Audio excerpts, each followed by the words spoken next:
Le concert de 20h, Arnaud Merlin, France Musique. Bonsoir David Udry. Bonsoir Arnaud. Bonsoir Benoît Sitia. Bonsoir Arnaud. Alors on vient d'entendre une de vos œuvres dans ce concert de l'ensemble intercontemporain Benoît Sitia, mais ce n'est pas vraiment pour ça que vous êtes ici ce soir, c'est parce que vous êtes le concepteur d'un projet passionnant. C'est une académie qui va avoir lieu à Annecy au mois d'août prochain, et David Udry, qui est aussi à mes côtés, lui en est le directeur artistique et pédagogique. On peut dire ça comme ça, David ? Oui, tout à fait. Voilà, vous avez fait la conception artistique et aussi la direction pédagogique, puisqu'une académie, évidemment, il y a des étudiants, il y a aussi des enseignants. Alors, Benoît Sitia, il se trouve que vous avez fait vos études en partie à Annecy, avant de venir à Reims, dans la classe de Daniel D'Adamo, qui depuis est parti à Strasbourg, et puis ensuite, vous êtes venu au Conservatoire de Paris. Mais à Annecy, il y a aussi un prof de composition, c'est Jean-Pascal Chaigne. Tout à fait, alors qui maintenant est à la Haute École de Musique de Genève. Mais effectivement, en 2011, parti de La Rochelle, avec le sac sur l'épaule, j'arrive dans la classe de composition de Jean-Pascal Chaigne, qui, on va dire, a été un premier professeur de composition déterminant. Voilà, puisqu'il m'a transmis énormément de choses sur le métier qui me suivent encore aujourd'hui et qui m'ont rendu à la fois toujours plus curieux, exigeant, mais en même temps aussi très rigoureux dans ma pratique. Alors vous êtes un jeune compositeur, vous êtes né en 1990, je l'ai dit Exactement. tout à l'heure. David Udry, vous avez quelques années de plus, on vous a déjà reçu dans cette émission. Comment vous êtes rencontrés tous les deux ? C'est une amitié de compositeurs. Les compositeurs se rencontrent, d'habitude ils sont chacun dans leur chambre pour travailler. Oh là, je pense que ça s'est fait assez naturellement. En fait, c'était, je pense que aussi les réseaux sociaux aidant, on est très informés sur ce que font les uns les autres, et je pense que David et moi, on s'est rencontrés sur des intérêts communs, d'abord pour artistique, aussi sur la nécessité, voilà, de développer, de continuer de réfléchir à créer les modèles et les modalités pour les musiciens et les compositeurs d'aujourd'hui. Alors plus informellement, je pense qu'il y avait aussi un pot à la sortie d'un concert de l'UIC. Oui, mais ça facilite les choses. Voilà, 10 € comme ça, on remet les choses. Voilà, et c'est fait qu'effectivement tout est parti un peu de là, et ça a été cette rencontre-là qui s'est poursuivie, entretenue, développée, et qui a entraîné la suite. Ouais.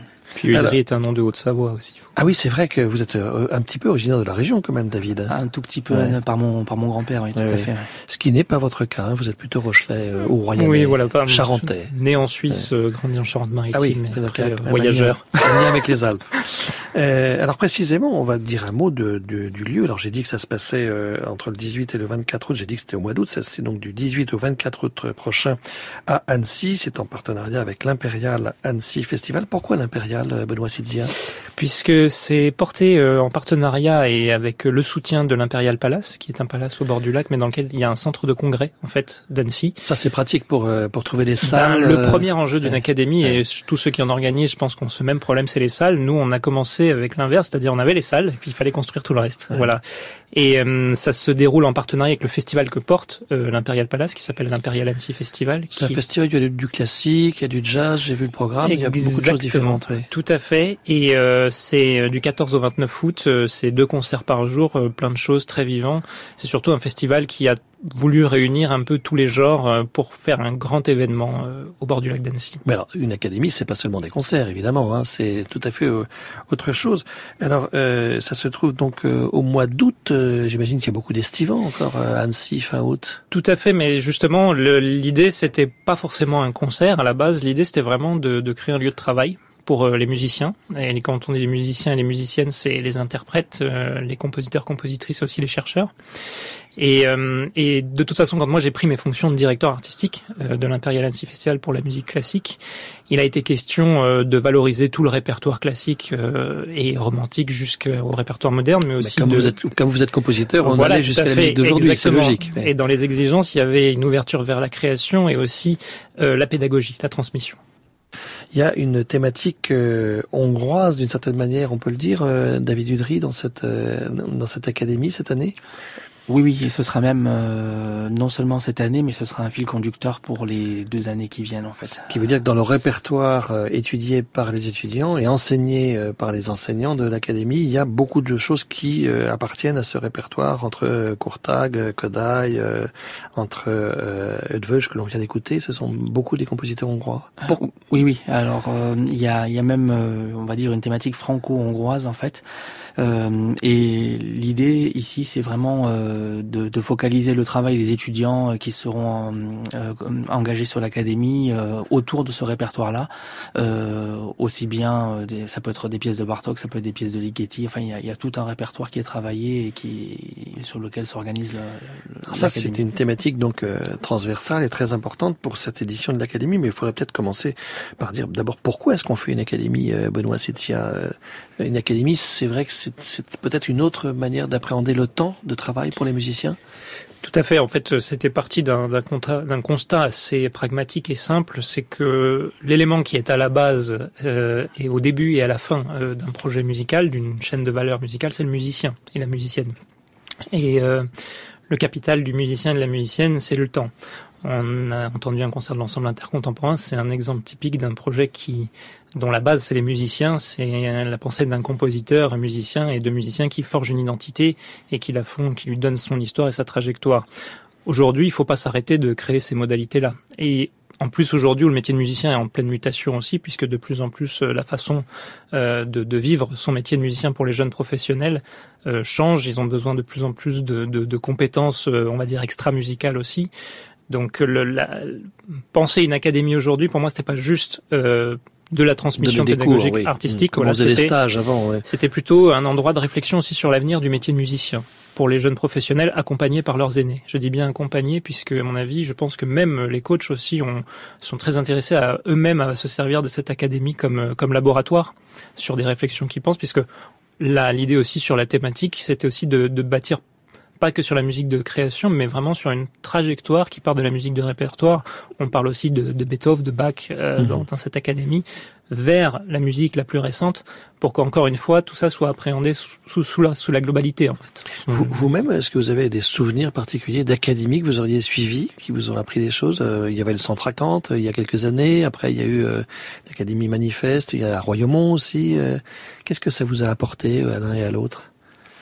Typiquement, à l'Académie de Centre Acante, voilà, ça a été une des institutions musicales importantes et fondamentales dans laquelle, je crois que on a eu, déjà pour moi, ça a été une expérience notamment sur la rencontre avec des créateurs, alors avec des compositeurs établis qui venaient pour enseigner, mais également avec la possibilité de rencontrer des jeunes de notre génération et de pouvoir communiquer, échanger et en dehors des masterclass et des cours qui se produisaient, il y avait toujours ces moments un peu privilégiés hors du cadre institutionnel dans lequel on pouvait justement partager, échanger sur la musique ou sur d'autres sujets d'ailleurs, ce qui était tout à fait intéressant. Alors le Centre Acante, ça n'existait plus, j'imagine, pour vous, Benoît. Non, moi j'ai connu à Flaine, une toute petite académie dans laquelle j'ai rencontré celui qui est devenu mon professeur de composition au Conservatoire national supérieur de musique et de danse de Paris, c'était Stefano Gervasoni. J'ai participé, je pense que c'est la seule académie du reste en tant que compositeur que j'ai faite, et ça a été passionnant puisqu'encore une fois, c'était un moment de pure rencontre, on va dire, autour de la musique, et on a eu le temps. Encore une fois, on a eu le temps de rentrer dans des questions sans objectif précis d'un concert ou quoi que ce soit, mais vraiment voilà, travailler, chercher, sentir les choses, tester un peu la validité, la valeur de nos idées aussi, c'était vraiment important. Et je pense que un événement aujourd'hui de ce type académie, doit offrir ça, mais bien plus encore. Alors, David Udry, puisque vous êtes le directeur artistique et pédagogique, comment vous avez recruté, comment vous avez fait savoir l'existence de cette nouvelle académie, puisque c'est la première édition? Oui, alors il y a eu plusieurs choses. Déjà, c'est un projet qui s'est dessiné assez tard dans le temps, donc il a fallu agir, on va dire rapidement, en prenant contact avec notamment les pôles supérieurs d'enseignement et les Musikhochschule. Ça, c'est dans le réseau germanique. Voilà, et également du côté suisse également pour la Haute École de musique de Genève, la Haute École de musique de Lausanne, par exemple, qui sont pas très loin d'Annecy, effectivement. Voilà, donc en fait, il a été question de leur présenter le projet, de leur présenter les enjeux de ce projet-là. Alors évidemment, comme c'est une première édition, on est sur quelque chose dont les gens ont besoin de savoir un peu à quoi ça ressemble, quel va être un peu le projet qui se dessine. Donc tout l'enjeu, ça a été aussi de leur présenter l'intérêt de ce projet-là et la valeur ajoutée de ce projet-là par rapport à une académie traditionnelle. Alors il y a les instruments concernés, c'est la flûte, clarinette, hautbois, basson, cor, trompette, trombone, violon, alto, violoncelle, contrebasse. Il y a presque tout. Enfin, on va dire, il y a quand même beaucoup d'instruments possibles. Oui, ou des formations constituées. Oui, des formations constituées également. On a tenu à ce que dans cette première version de l'académie, on puisse travailler avec des formations déjà existantes, type quintette à vent, quintette de cuivre, quatuor à cordes, afin de pouvoir travailler sur du répertoire spécifique et puis peut-être aussi ouvrir des formations constituées à un travail spécifique sur le répertoire hongrois. Il y a combien de places, combien d'étudiants qui peuvent venir à cette académie? Il y a un nombre limité ou? Là, on était sur une base de 25. Voilà, après ça dépend encore une fois, il y a un vivier d'œuvres et en fonction des candidatures qu'on a, c'est aussi d'adapter la sélection en fonction de ce qui est faisable par rapport à ce qu'on a prévu artistiquement. Alors, il y a des Français, j'imagine, des Suisses, des Allemands, il y en a qui viennent de plus loin ou? Oui, je crois que c'est un peu international. Oui, c'est assez international. On a reçu des candidatures de partout, jusqu'en Asie du Sud-Est. Ouais. Mais là, vous payez pas le voyage. Non, c'est pas prévu. Ça fait partie des choses qu'on ne prend pas en charge. Ça, c'est les étudiants. Mais ceux qui vont enseigner, on a déjà cité quelques noms, ils sont pas tous membres de l'ensemble contemporain, mais disons qu'il y a un noyau dur qui fait partie de l'ensemble. C'est parce que vous avez des relations régulières avec, j'imagine, l'ensemble contemporain, David et Benoît? Oui, de toute façon, ce sont des musiciens avec qui qu'on côtoie régulièrement, avec qui on est en contact assez régulier. Oui. Au-delà de ça, au-delà de l'aspect, on va dire, amical et professionnel, c'est surtout des gens qui ont une agilité de passer d'un répertoire à un autre, de travailler à la fois la musique de répertoire baroque, classique, romantique et en même temps les pièces les plus aventureuses avec les techniques les plus à la pointe. Et c'est justement cette capacité à balayer tout ce champ de possibles qui était extrêmement intéressante. Mais il y a aussi Henri Desmarquet, Teddy Papavrami, violoncelliste et violoniste, qui ne sont pas de l'ensemble intercontemporain, puisque autour de cette académie, il y a un écosystème d'institutions, donc il y a l'ensemble intercontemporain, il y a l'orchestre de la Suisse romande aussi avec Magali Rousseau qui nous soutient depuis le début dans cette aventure. Qu'on connaît bien dans cette maison puisqu'elle a travaillé ici longtemps, voilà, à l'orchestre philharmonique. Directrice générale de l'orchestre de la Suisse romande. Il y a, après, d'un point de vue plus institutionnel aussi, il y a Philippe Bourgault, le directeur général de l'Imperial Palace, qui nous a tout de suite accompagnés aussi dans la structuration du projet, les salles. Enfin voilà, il y a tout un écosystème, l'HEM de Genève, le concours de Genève avec Didier Schnork aussi, qui vraiment veulent accompagner ce projet-là et veulent le voir grandir, et la fondation Eötvös avec Peter Eötvös naturellement. On va quand même citer les autres membres de cette équipe pédagogique que vous dirigez, David Udry. Il y a Odile Auboin, on l'a cité, il y a le trompettiste Clément Saunier, on l'écoutera tout à l'heure, il y a la flûtiste Emmanuel Hoffel, qu'on va entendre dans un instant, il y a le corniste Jens Manama, il y a le clarinettiste Jérôme Comte, et puis vous avez cité Benoît, le violoniste Teddy Papavrami, qui lui habite juste à côté, je crois. Il habite en Suisse. Et le violoncelliste Henri Desmarquet, qui lui est parisien, mais qui fait un itinéraire qui allie le répertoire et la création. C'est quelqu'un qui est très concerné aussi par ces questions de musique d'aujourd'hui. David Udry, vous qui dirigez donc cette académie sur le plan artistique et pédagogique, comment ça va se passer concrètement alors du 18 au 24 août? Il y a un planning de travail, j'imagine, pour les étudiants. Il y a des séances de travail, mais il y a aussi des conférences sur le métier, c'est ça? Oui, il y a beaucoup de choses qui sont mises en place et l'idée c'est de croiser différentes modalités de travail pour les musiciens et notamment le fait de les mettre au cœur de ce projet de l'académie.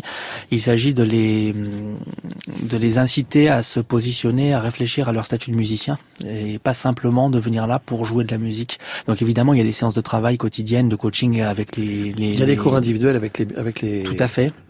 Cours individuels et puis il y aura évidemment des ateliers de musique de chambre également gérés par les coachs de l'académie, mais il y aura également des thématiques spécifiques de travail autour du répertoire qui vont inviter à croiser les disciplines, par exemple la musicologie avec le travail d'interprétation du répertoire. Il y aura également des conférences qui seront dédiées à la position du musicien à l'heure actuelle dans le milieu de l'artistique et du culturel et également des séances notamment de présentation sur le musicien et son positionnement en tant qu'interprète en relation avec les métiers de la santé et de la médecine. Oui, le coaching mental du musicien, comme on dit, le côté un peu sportif aussi du musicien, c'est quelque chose d'important et qui se développe beaucoup dans l'éducation. La musique est un sport collectif de haut niveau. Un sport de combat. Tout à fait. Il y avait aussi une phase importante, il y avait une volonté d'innover dans cette académie, et au sens innover, je pensais pas forcément inventer quoi que ce soit, mais utiliser différemment ce qui existe déjà, aussi mettre en perspective beaucoup de choses. Les musiciens, comme je dis aujourd'hui, le métier est en mutation, ils ont du temps qui est grignoté de plus en plus par la gestion de leurs projets, de leur carrière, les dossiers, etc. Et aussi, c'était l'idée de leur apporter aussi un accompagnement par des professionnels de différents milieux sur aussi la gestion de leur image, comment faire attention aussi au contenu qu'on met sur les plateformes. L'artiste entrepreneur. L'artiste entrepreneur, oui, tout à fait, hein. mais on y est. Enfin, ce que je veux dire, il faut le dire. À un moment, c'est gênant, mais il faut le dire. Ça, et l'entrepreneuriat, quand on est artiste, ça prend beaucoup de ce temps si précieux qui est nécessaire à l'artistique. Mmh. Et donc, l'idée, c'est de leur donner le maximum de compétences pour qu'ils ne perdent de moins en moins de temps avec ça et qu'ils aient de plus en plus de facilité et d'aisance à gérer ces questions-là. Et effectivement, ça a une influence, cette transformation du métier, une influence un peu aussi psycho-émotionnelle sur le travail du musicien. Donc, comment ne pas avoir la sensation d'être dépassé, mais d'être complètement à la maîtrise et prendre soin de soi aussi dans ce nouveau métier d'artiste qui émerge progressivement. C'est la première édition, 2019, à Annecy, à l'Imperial Palace. J'imagine que vous pensez déjà aux éditions suivantes, David Udry ? Vous avez déjà des idées ? Déjà, l'édition 2020 sera dans le prolongement de 2019, avec l'idée que, encore une fois, cette académie, ça va pas être on vient pour passer un été travailler avec des musiciens. L'été 2019, il y a une idée d'accompagnement. Et dans l'idée d'accompagnement, il y a l'idée que les projets qui seront gérés dans l'académie pourront se développer et vivre en dehors et continuer à être parrainés, encadrés par l'académie.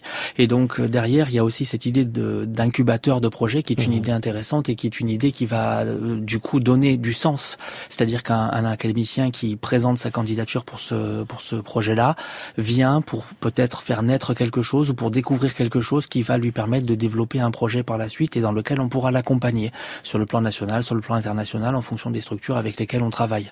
Et donc, il y a vraiment l'idée aussi de responsabiliser les musiciens et de les faire devenir vraiment conscients d'être des acteurs principaux de leur projet et d'être force de proposition dans ces projets-là. Alors pour les auditeurs qui nous écoutent et qui seraient dans la région d'Annecy à la fin du mois d'août, ils pourront assister à des concerts de l'Académie ? Tout à fait. En fait, cet événement est aussi conçu pour intégrer le public dans sa dynamique, puisqu'on parle des académiciens, mais le public en font partie. Tous ces ateliers-là, pour beaucoup, seront ouverts au public, possibilité de circuler là, avec le festival attenant. En plus, il y a les concerts en soirée, donc il y a vraiment un lieu où on peut s'immerger dans la musique, voyager aussi dans la musique, découvrir des musiciens à l'œuvre. Ce qui est extrêmement intéressant, je trouve, c'est aussi de rentrer dans l'atelier du musicien, voir effectivement l'exigence de ce métier-là, surtout quand on aborde les musiques qu'on a entendues ce soir, qui nécessitent aussi d'être vues physiquement. Et après, le public, voilà, va pouvoir continuer de son chemin. Festival, académie, dans les différents ateliers, événements.